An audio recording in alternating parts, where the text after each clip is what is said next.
Welcome back, fellow game dev nerds. Today I'm doing something I've literally never done before, attempting to make a realistic horror game, because what's scarier than trying to make a game with zero skills and an overinflated ego, right? If you're new here, my name is Ryan, and in this devlog series I'm going to show you how I lose my sanity, develop a totally professional, definitely planned out horror game. This is episode 1, the beginning of my downward spiral into the abyss of spooky game dev. Let's just jump into it.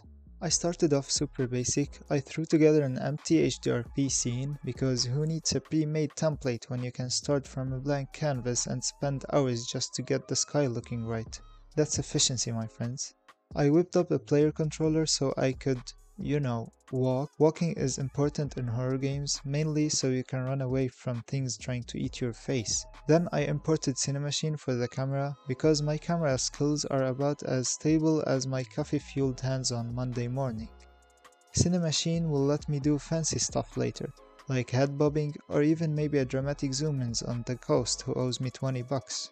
Next, I slapped the ground texture onto the floor. We can't have the player floating on the void forever, right? Then I went ahead and changed the sky. I made it darker, more realistic and slightly moody, like a teenager who just discovered emo music.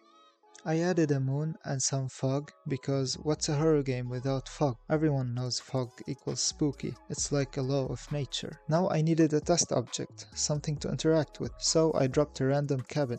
Immediately I realized, it's kinda dark in here, which is actually a good sign for a horror vibe, but also I can't see shit. So I threw in a temporary flashlight. It's not exactly AAA quality, more like a cheap LED from the discount store. But I'll fix that later. Let's just say it's a placeholder for something better, maybe something that doesn't flicker like a Halloween decoration from 1995. I'm a firm believer that doors are essential in horror games. Monsters behind doors? Check. Creepy creaking door sounds? Double check. So I coded up an interactable system to open and close doors, and I made a simple door animation, but then I realized I'm too cool for keyframes, so I switched to controlling the door's movement via code. More control means more ways to break it. Next, I tackled footsteps. Yeah, that's not immersive. I wanted something more random, so I made the footstep sounds cycle through multiple audio clips. Now it's like the player is wearing a new pair of shoes every step.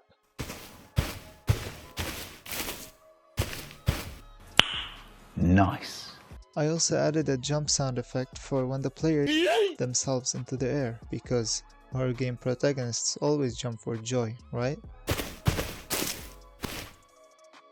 Door sounds got the same royal treatment. Now when you open and close doors, you don't just get silence, you get, or depending on how cheap my microphone was when I recorded it. Now it's time to go big or go home. I began crafting the environment. I started by messing around with the terrain tools. Let's make a river, I thought. That'll be chill. So I sculpted a riverbed and then plopped a bridge over it, because what's a river without a bridge? Just a sad, uncrossable puddle, that's what. I painted a road through the terrain because players need somewhere to wander and question their life choices. Painted some grass, some bushes, just environmental fluff. I was basically going full Bob Ross mode, just a happy little tree here and a happy little murder cabin over there. Next up, a village, because nothing says realistic horror like a village in the middle of nowhere. I started placing houses, cabins, villas, basically any building that screamed creepy Airbnb rental you should not stay in. But then I got a bit carried away and slapped too many structures. The village looked bigger than my ambitions, overwhelming and kind of nonsensical. So I added some wind sound effects to give it that eerie ambience. Then I removed the wind sound effects because it sounded like a haunted hairdryer. Sorry wind, you had your shot. But I had a river, right? Rivers should have water. So I grabbed Unity's surface water and now we've got a nice reflective body of H2O. Then I added tall grass, because tall grass is the universal sign for monsters can hide here and ruin your day. At this point, the environment felt too big, so I decided let's make this village smaller, condensed the terror into a neat little package. Footsteps. Remember how I had random footsteps before? That was cool and all, but walking on metal sounded the same as walking on grass. Immersion equal ruined. So I coded it so footsteps change depending on the surface.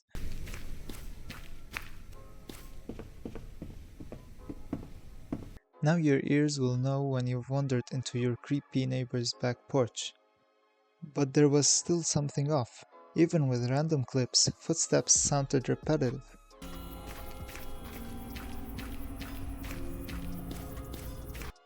So I added random pitch changes for every footstep. Now each step is a unique snowflake of sound. You never know if your next step is going to be a bassy or a squeaky. Keep on guessing, that's what I say. After all this, I changed the environment, again, because I have commitment issues when it comes to aesthetics. And that's where I decided to stop for today. We got a bunch done: a player controller, a camera system, sky and fog, a cabin, a flashlight, interactive doors, dynamic footsteps, a whole village that I shrunk down twice, and different footstep sounds for each surface. Not bad for a first devlog, right? So that's it for today's devlog. Hope you enjoyed this ride through my questionable decision-making process. Next time I might add monsters, or maybe just break everything that I've done so far. Who knows? If you enjoyed, hit that like button, subscribe, and join me next time as I slowly descend into madness making this realistic horror game.